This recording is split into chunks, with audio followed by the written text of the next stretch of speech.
Bonjour, je suis Sophie Chapuis, coach de transition.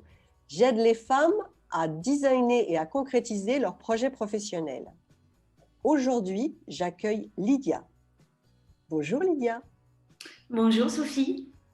Peux-tu nous dire qui tu es? Alors, qui je suis?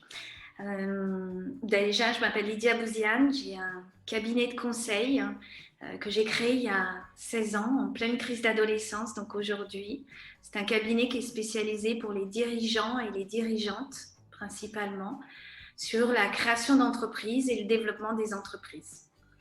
Je suis aussi une maman de 2 magnifiques adolescentes, voilà, et j'habite dans le sud de la France, donc vraiment, voilà, je suis heureuse. Qui je suis heureuse. Super, bel exemple de rayonnement. Qu'est-ce qui, quand je dis que tu t'es lancée, de quelle expérience de mise en action tu voudrais nous parler aujourd'hui?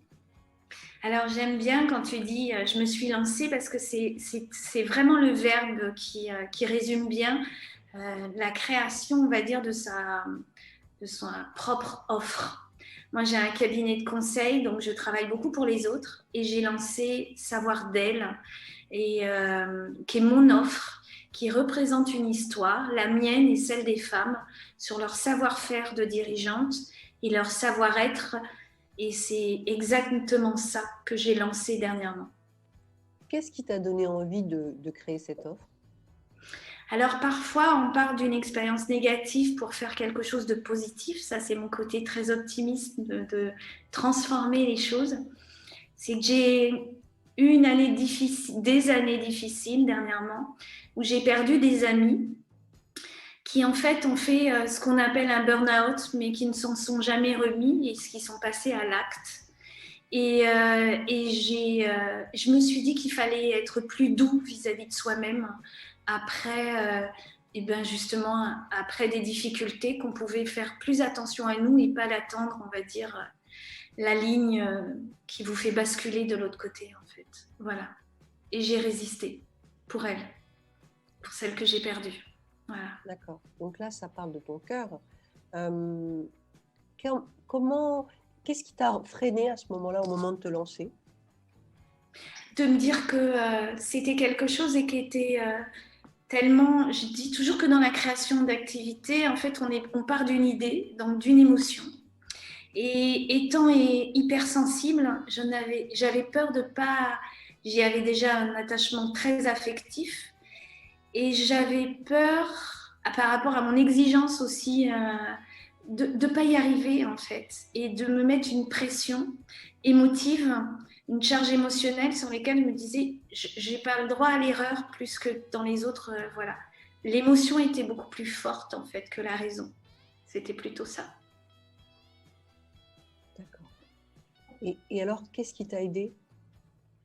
La construction, la rencontre avec des femmes euh, qui, pendant le premier confinement l'année dernière, on a énormément échangé et ces femmes m'ont apporté, on va dire, dans ces échanges, la solution en me disant crée savoir d'elle, crée-le, vas-y, lance-toi. Euh, c'est de la douceur, c'est un mélange de réflexion et c'est beaucoup d'écoute, c'est beaucoup de liberté. Et c'est une intention qui est tellement douce et tellement constructive que, bah, évidemment, aujourd'hui, je vois que ces femmes ont déjà du résultat et que moi aussi, j'ai grandi aussi à travers Savoir d'elles. Tu peux nous expliquer l'offre que tu proposes Alors, en concrètement? fait, j'ai créé un dispositif sur 9 mois, comme une création, comme une renaissance ou une naissance, sur duquel je travaille sur le savoir-faire, des compétences que l'on a quand on dirige ou on manage une entreprise, qu'on délègue vis-à-vis des salariés. Donc on parle évidemment de gestion financière, commerciale, de la communication. Et puis sur la charge émotionnelle, je les conduis de manière positive sur l'adaptabilité, sur faire preuve à des tensions, parce que s'adapter, c'est se mettre parfois à l'épreuve, sortir de sa zone de confort vers une zone de génie. Et là, on travaille sur le savoir-être en rencontrant d'autres femmes sur des secteurs totalement différents. Donc de l'artisanat, on va aller dans une industrie, on va rencontrer des femmes. On va rencontrer des comédiennes aussi dans le milieu culturel. On va rencontrer des artisans d'art aussi.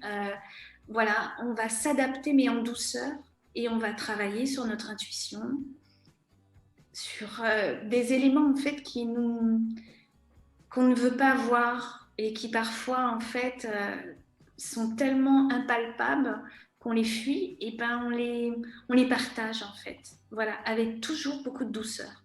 On parle de courage, on parle d'optimisme, on parle d'adaptabilité, on parle d'intuition et on parle surtout de prendre soin de soi et de prendre sa place.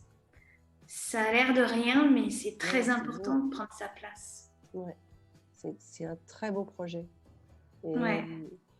Et si tu devais donner des tips ou des conseils aux femmes qui nous écoutent et qui aimeraient bien, qui ont au fond d'elles quelque chose, une émotion qu'elles aimeraient transformer en projet, qu'est-ce que tu leur conseillerais? Qu'elles fassent confiance à leurs émotions. En général, elles sont là pour nous faire avancer. Voilà. Et puis, de toute façon, les émotions négatives en énergie, on l'apprend, c'est cyclique. En fait, même pas, c'est ponctuel. Regardez, la peur est instantanée.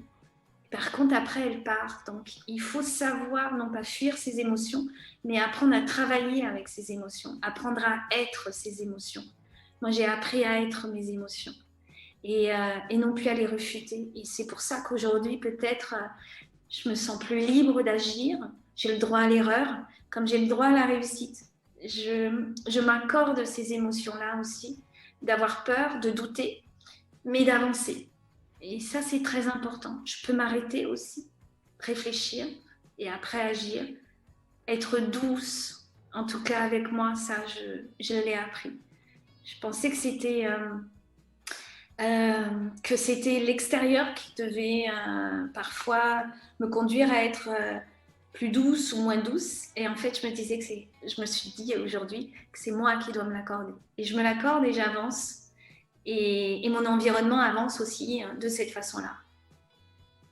D'accord. En fait, moi, j'ai eu une expérience où je te rejoins, c'est sur la notion du temps. Parfois, on se met la pression par rapport au temps et ça rejoint beaucoup ce que tu dis. C'est-à-dire qu'on se met parfois trop la pression sur le temps et finalement, quand on prend le temps d'un autre point de vue et comme tu dis qu'on accueille tout avec plus de douceur, ben finalement, les choses se font beaucoup plus naturellement. Le naturel est très important dans la création d'un projet. Il faut qu'on se fasse confiance et si on a peur, c'est normal. Tout le monde a peur, tout le monde a ça en soi. Donc ça fait partie aussi d'un moteur, savoir le transformer et puis surtout faire confiance en ses émotions et comme tu dis, s'accorder le temps. On n'a pas, on sauve pas des vies. En fait, on peut, mais d'une manière plus douce. On n'opère pas. Moi, j'opère pas à cœur ouvert.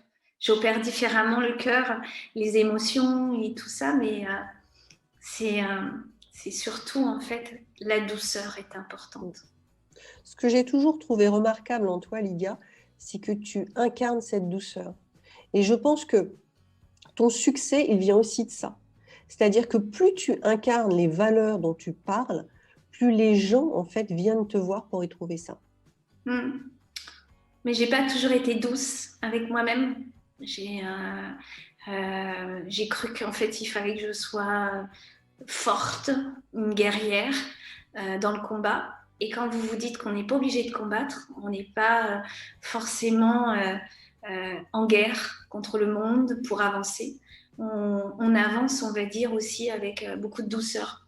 Et merci qu'elle soit communicante parce que voilà, c'est quelque chose qui fait vraiment du bien. Super, je te remercie beaucoup, Lydia. Merci à toi, Sophie.